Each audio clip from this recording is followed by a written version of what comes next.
Good evening and welcome to Posse Presents. Thank you for joining me tonight. And tonight we have with us Ms. Allison Leo, who is a dear friend who we've had some laughs, we've been on some missions. And you are the official representative this evening of the Timmy search here in Waterbury. Yes. But before we start talking about that, I just want to cover some ground here. I mentioned last week that my friend Stacy was going in for back surgery, and that happened as the doctor planned. The girl is amazing. She's a warrior.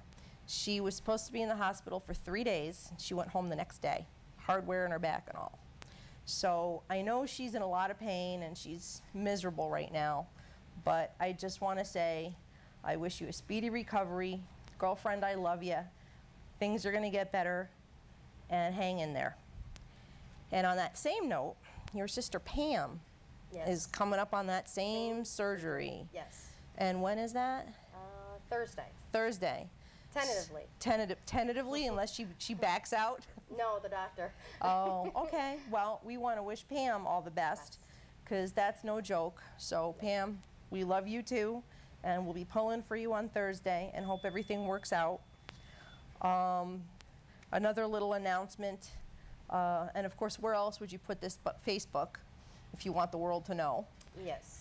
Congratulations to Amanda and Doug Serrato, who announced on Facebook this week that they are expecting their first child. So congratulations to you from us. That's right. And congratulations on their first actual baby. Yeah, really. They're making an addition to the family, and this one, I guess, is going to have 2 legs, not 4. And no fur. And no fur, yeah. I mean, it's going to be a whole new world. But congratulations to them. And the urgents that I talked about last week in New Britain, as far as we know, all made it out alive. They're all safe, which is a beautiful thing. As far as I know, Bonnie and Clyde are still in need. Yes, they are. And Waterbury is starting to get a little too close to full for comfort. Top of the list, Chipper, Steele, and Mandy. So if you've got room in your heart, room in your home, please go down and look at some of these dogs. They've got a great selection. They've got to get out of there, folks, because, it takes just sometimes a couple of days to go from borderline to big trouble down in Waterbury. So please consider adopting a dog. And I just want to throw out there, too, that summertime, it's the hardest time, and dogs die. Because people get a little selfish. They focus on having their vacations and going to the beach and doing their thing. They don't want to make the room. They figure, oh, in the fall when we're all home again and back to our schedule and whatever. Let me tell you something. Summertime, when you're home and your kids are home and whatever your excuses are, it's the best time because you have the time to spend with the dog. Make an arrangement for the dog if you're going to go away. Or, something, suck it up, don't go away. I haven't had a vacation since 1998. And when I did go away, it was with a dog or 2. So, really. It's like bringing your kids. Yeah, exactly. Don't be selfish. Dogs are going to die, and you can prevent that from happening. Now, some good news.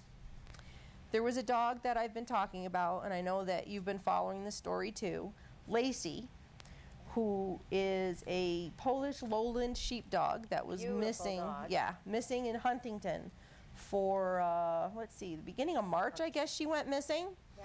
On Mother's Day, there was a knock on her mom's door, and there was Lacey. Happy Mother's Day. Happy Mother's Day hard. Yep. They had, she had a lot. Poor Gail, I mean, I'm so happy for her. She's a lovely woman. I've had the joy of having a few conversations with her, and she's just such a good-hearted, sweet person. And she's had a lot of help. She had a great amount of support. People were out there looking and putting up the flyers and trying to do all the follow-up. And I guess in this particular area, there was a couple of sightings, and they were sure it was her. They ended up putting out a trap, and sure enough, after just a couple of days, they caught her. And on Mother's Day, we're able to bring Lacey home. And that just, that gives me the goosebumps, and I want to cry and the whole bit. But congratulations, Gail. And she took her to the vet, and everything's checked out perfect. Other than being a little underweight, a little obviously. skinny, Yep. yeah. I mean, you know, she had nothing, no medical conditions for having been lost. So there's always hope. I mean, I know a lot of people do get negative, saying, you know, the dog is gone, or the dog is obviously moved on and died. Yeah. But that's just all positive reinforcement. It just gives Yeah. you hope that they're willing to survive. Yeah, I mean, you know, just like you've got to know that after all these months, Andy's still out there. Ozzy's probably With still out positive there. sightings. Yeah, with actual sightings. So, you know, these little guys, yeah, they're up against a lot as far as wild animals and cars and crazies and all, but they can survive. They sure can. Well, if they have a will, they will. Yeah, They will exactly. survive. And sometimes it's not even their fault. I mean, you know, they're no match for a coyote or a wolf Right. or a bear or, you know, whatever, but there's always hope. Now, speaking of hope, we're going to get into Timmy.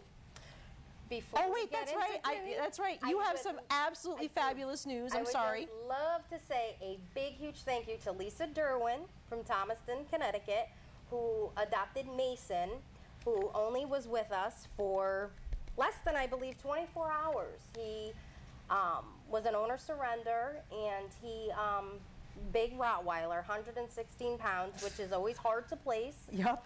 But You have a big couch. big couch, big bed, big food bill. And a big heart. And a big heart. And we did a meet and greet right at 4 o'clock today. Roz and I did. And yay, Roz. Yay, Roz. It was a success. So I'd love to say thank you to Lisa. I don't know if she's watching. I think she's at a birthday party.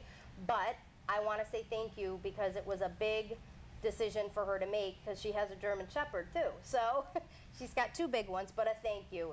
I mean, everyone helps. Every little adoption counts. It's like almost like a personal victory. Right. You know, it's another one Exactly. safe. It's another one home. Yep. Wish them all the best and thank you, definitely. Thank you. Thank you. And you came running right from your adoption so I'm a to little here. frazzled because I literally thought I was going to be late. But I'm here and I'm decompressing. Yeah, you were now. actually early, so you know I'm not going to argue. Anyway, so we're getting a little Timmy backstory. Yes. Timmy was adopted from a rescue in Watertown. The At person an lived event. in Watertown, at an event in Watertown, and within hours was lost, basically. He was brought home to his potential new adopter, and within a couple of hours, due to unforeseen circumstances, he managed to get away. And that was the end of February And it was 26th, 5th? Around somewhere between the 26th and the 28th. And when he got away, his route of travel was from Watertown, and he managed to go through Oakville, down by Porter and Chester, and I believe it's Cope's Rubbish. He was seen there, physically seen. He managed to go down by Route 8. I mean, Timmy's traveling, got to get him some traveler's checks. He managed to get himself all the way down to Waterville Park. In Waterbury. In Waterbury, with all positive sightings. He was physically seen by numerous people. You know, as soon as he was reported missing, you know, the flyers were out. There was active searches. You know, weeks went by. Hey, I saw Timmy. They described him. But Timmy was scared, Timmy was shy, Timmy was skittish. You can't approach him. He went missing with his leash and collar. And unfortunately, you know, part of the backstory is the bad part of things where, you know, there wasn't the right focus on actually trying to find him. There was a lot of drama, and I've talked about that before. Yep. You and I had been out a couple of times. And it wasn't an organized Right. search. It was kind of a bunch of people, like vigilantes, going out there finding a dog, and you're going to do more harm you're going than to do good more that way. harm. You're going to push him away instead of lure him in. He was a skittish dog to begin with, so Yeah. going in groves of people in the woods just chased him away. But the negative karma, the bad karma, the negativeness is all behind us. We have a new search going. There's a new sheriff in town. Timmy's Timmy's original owner has walked away, and I believe I mentioned that on the show before. Yes. You should know. You watch them all. Yeah. I mentioned that she totally walked away, and Cindy has taken over because Yep. she has never given up on him. No.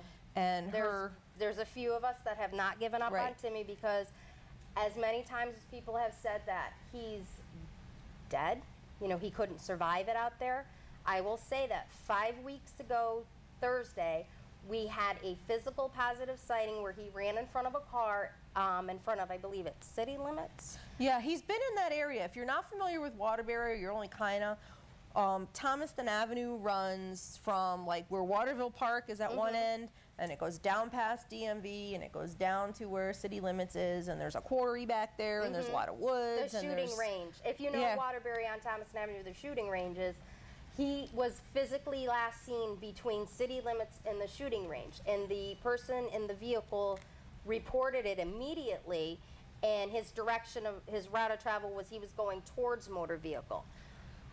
So he's pretty much set up camp. Yeah, he's kind of hanging out on Thomaston Avenue. And there's like the train tracks back there. Yep. You and Pam and another lady and I had a stand by me kind of moment on the train tracks that day. Yes, we did. And I was somebody. My sister called me. What's his name? From Gordy. Gordy. Yes, I was Gordy. We admittedly had a little too much fun, but you know we were out there. A couple of organized searches. I was part of a little posse that went door to door with flyers. There's been a lot of concentration in that neighborhood. Yeah, a lot of exposure as far as flyers, phone numbers. You know. Just basically, we don't want you to approach him. We just want you to tell us if you see him. We have, right now, we have trail cams and bait stations set up in various parts of the woods where he's in between his locations. I will say we've had a positive sighting on one of the trail cams of what appears to be an emaciated, very thin dog. Cindy is working with a pet detective out of Pennsylvania, I believe. A PI out of PA. Yeah. I like that. Ace Ventura. Yeah. He's a little bit better than Ace Ventura, though, because he actually reviewed it and he gave us some really good tips as far as how to decipher whether or not it's actually Timmy or a coyote or a raccoon by doing different forms of bait. It's a regular forest picnic because there's marshmallows for the raccoons, and then there's, you know, for the possum, and then we have different types of bait so that we know that a dog would lick a bowl clean. So gravy, you know, something to say that the bowl was licked clean, whereas a raccoon, they won't do that. Right. So this pet detective is really, really, really helping us. As far as that's awesome that he's being generous with his time like that. Yeah, and he hasn't even physically been here yet. We're hoping to get him. But to see this vision on the trail cam, the pet detective is saying that if it's not Timmy, it's another, but it is an emaciated dog. No, you can tell by the structure of it and the tail, the backbone, everything. It's not of a coyote nature. Right. Now, Timmy was reported back in the early stages as being injured. Did he still appear to be limping or favoring his leg? When the actual physical sighting 5 weeks ago, when he ran in front of the car, the caller had just stated at that point that he was just very thin. Okay. So, physically seeing a very thin dog 5 weeks ago with your vision, now we're seeing a very thin dog on a trail cam. I'm going to go on a limb and hope it's him. Yeah, somewhere there's a same dog wandering around that same area. Matching and there's the same there's been other dogs too. There was a pit bull, I think, that they picked up in the search. And you told me something really funny before we went on air. Some people thought they were positive that it was Timmy, but it was a Chihuahua. Like a Chihuahua. Now, because this is real life, folks, we wanted to have a Timmy flyer so you'd know what you were looking at, but Allison's printer is fried, and mine joined the ranks because as I tried to print the Timmy picture, the poster, my printer jammed, and I wasted a whole lot of time fighting the fight, but, you know, I had to stop short of dropping the thing on the floor. So we don't have the poster to show, but if you go, I'll have to give you the information, but you know, you can easily pull it up. There's the page is, I'm jumping ahead, obviously. Bring Timmy home. There's pictures of him there. There's actually, you know, you got a better shot of seeing what he really looks like on that. when he was adopted, the day he was adopted, versus now, I mean, the day he was adopted, you're talking a 60, 70 pound shepherd, maybe shepherd Akita type mix. Yeah, that's what he was Husky, listed as. Tan and white, big, fluffy, beautiful, cute dog, Duclaws all the way around, yep. Yeah. Now you might be looking at maybe a 30 to 40 pound, very thin dog. Hopefully he was able to get, and unfortunately it's sad to say that he was able to get thin enough where he could slip the collar, slip the leash, and not get hung up on anything. So it's kind of a catch-22. You would think you'd want him to keep the collar and leash on in case you can want to grab him, but you'll never be able to get near him enough to just grab him. No. But at the same time, being that thin and slipping the collar and the leash, we don't have to worry about him getting hung up on a railroad tie or a tree limb and dying right there in his tracks. Right. You know. I mean, we were worried about that from the get-go because it's a very dangerous thing for a dog to be out loose with a collar on, and worse yet, the leash, because he's dragging it. There's tree limbs. There's all kinds of things. Yep. Like, there's no hope for him to get loose. He could hang himself. You know, if he if he rolled down a ravine or something. Yep. You know, that's some pretty rough terrain, and we traveled a lot of it. We did, and there was a lot of railroad ties, a lot of tracks, a lot of big rocks, a lot of steep hills. So yeah. The only good thing about where he's at is there's water everywhere. So we know he's not dehydrated as far as drinking, but with the ticks on him, I mean, they're sucking the life out of him, unfortunately. So we really, you know, our goal is to now try to get some boundaries. We want to try to do like a 4-way boundary in the area he is, and we went from having just the one trail cam, we're up to I believe 5 or 6 now. So we're going to try to literally bait these cam stations, trail cam stations, and where we get these positive sightings, once we know it's him, if we can get a better picture of him, we'll do a trap. Right. And I know a lot of people say, well, what if you catch a coyote? What if you catch a raccoon? And there's ways to handle that. And by baiting around the traps with, like I said, the marshmallows, because it's all sweet and sugary, and that's what the raccoons would go after. Like I said, they're having a picnic. There's going to be some very well-fed animals in those woods. Yes. And what are they going to do when Timmy gets found? Exactly. They'll all starve. They won't be eating good anymore. But, you know, they'll be back in your garbage cans. Yep, picking through the dumpsters and the garbage cans. But we're very positive now. All the negative is behind us, and we're kind of hoping that, you know, we get him soon, because I think that, you know, this image we have of him, like I said, we're not 100% sure it's him, but it's got to be him. It's got to be a sign. He does have a very, very good safe haven to go to when he's caught. His former fosters, who were fostering him before he was adopted. And his sister too, right? And his sister, Timmy's sister, they have, and they still have, I believe. And they actually were walking around with the sister early on, trying to hope that Timmy he would get the scent and, you know, come out and whatever, but that really was not a fruitful effort, unfortunately. They are more than willing and happy to get Timmy and get him back to, nurture him back to health, and hopefully keep him and, you know, make sure he lives out the rest of his life. So that's a beautiful thing, because you know, one of the things that happens is, you know, there's no guarantees when you place a dog, no matter how careful you are or how careful you think you are. There's just no guarantees. You know, somebody can look good on paper. Yeah. And, you know, it just doesn't pan out because, you know. And you can't be there 24 hours a day, 7 days a week to babysit these adopters, which if I can get into a little bit about the do's and don'ts of adopting. Yeah. Whether or not you adopt from a pound, a rescue, or even if somebody you know is rehoming their dog, like what I did today at 4 o'clock. I took a dog from one home, put it into another.